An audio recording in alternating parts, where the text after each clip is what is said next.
Hi everyone. Sorry for the delay in videos. It's just been a lot of processing these past few days.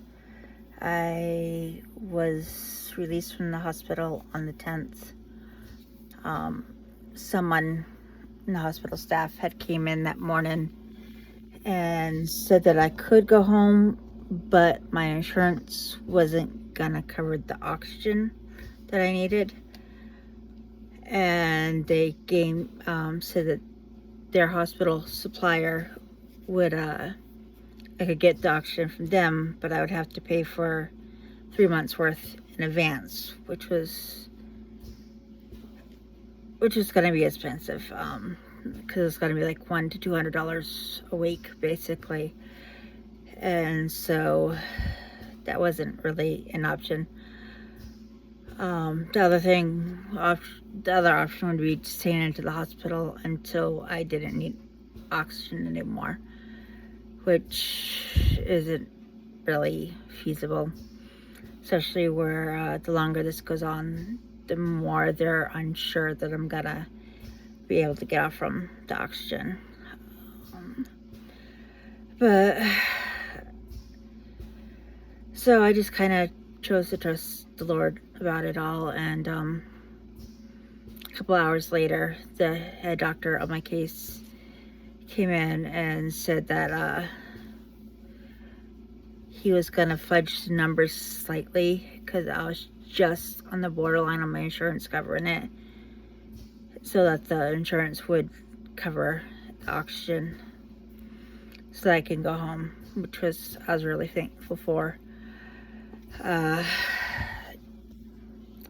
And it ended up being almost 4 o'clock at night time I actually got home, due to waiting for the oxygen to get there and everything else. So it was a long day. And once I did get home, it was a lot of mixed feelings of coming home without Bella or Oreo here. But in some ways, I'm kind of glad that I did, because it gave me a little bit of chance to adjust to being on oxygen at home without having Bella added to the mix. Especially with this, I have my daily oxygen thing is from a compressor, and I have like a 50-foot hose, a tubing that follows me around the apartment that my oxygen is hitched to. Going out in public, I have a couple of smaller tanks, but I'm hoping to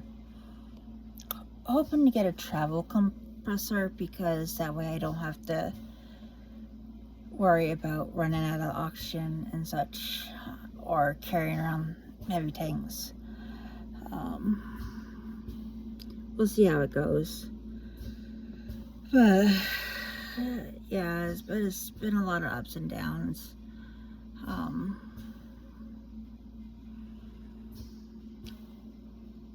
It's been emotionally hard to adjust in some ways, where it doesn't help that when they tried to take me off from the oxygen, my stats would look great for a minute and a half afterwards, even though I immediately started wheezing and started getting dizzy and all those stuff. But yeah, the stats would look really great, then all of a sudden it would drop down to low 80s, high 70s without much warning. So very bad situation all the way around.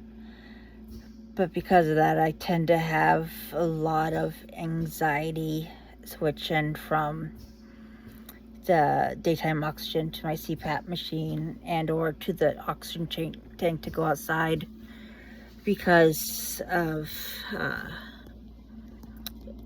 immediately feeling the results of not being able to get air and such.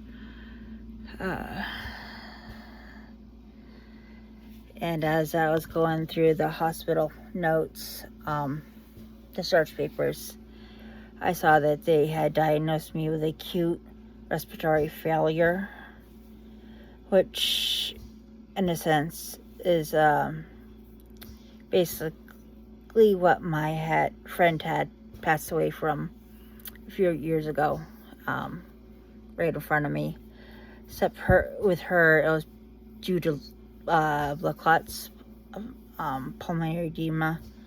And me, it's because of those complications of diabetes and asthma from the flu. So same results, different, well, almost same results, different sources.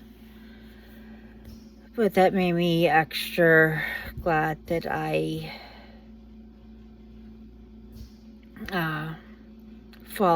took the initiative to call right away, even though I had debated about trying to wait longer and such, because it could have ended very, very poorly, which would not have been good for anybody. So yeah, there's a lot of processing with that, and just a lot of things. The hospital stay, a lot of bad experiences there with, especially the second floor I had gotten, the lower care floor that I had gotten moved to. That was a nightmare floor. But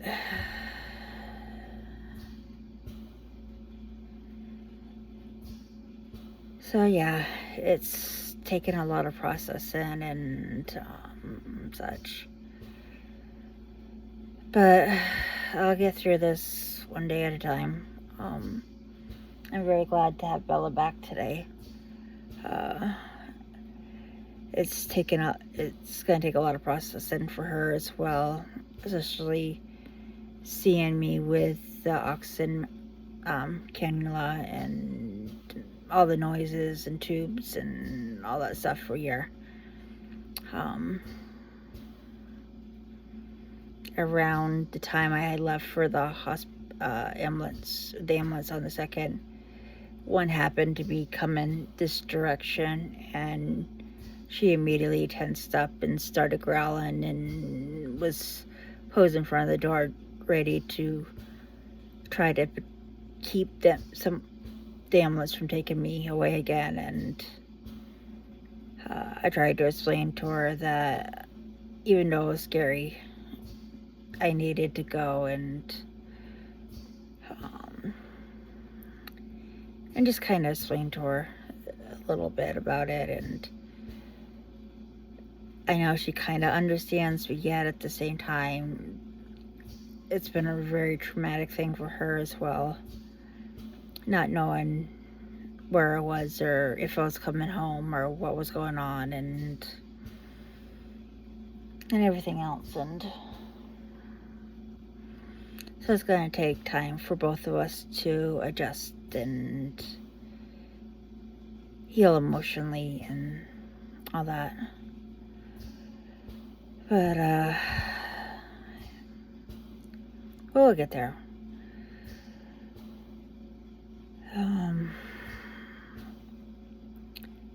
It's gonna be an interesting journey, but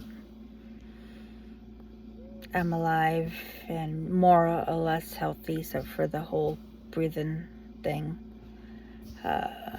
My lungs sound clear now, which is great. It's just time will tell if I'll be able to get off from the oxygen or not.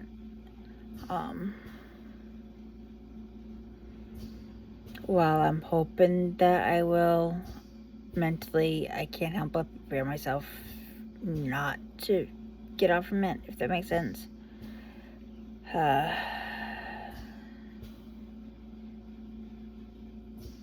Too many times of hoping for something and it falling through, and I just emotionally can't deal with that right now. But we'll see. I mean, I'm trying to stay optimistic, but yet, as I said, the longer this goes on and such, the more unlikely that I'm going to get off it. And that's okay. One day at a time and one thing at a time, and we'll get there. But I guess that's everything for tonight. I'll try to be more regular of updating you guys again. I just needed a few days to process and come to terms with a lot of things. It's been a lot. But anyways, till next time. Bye.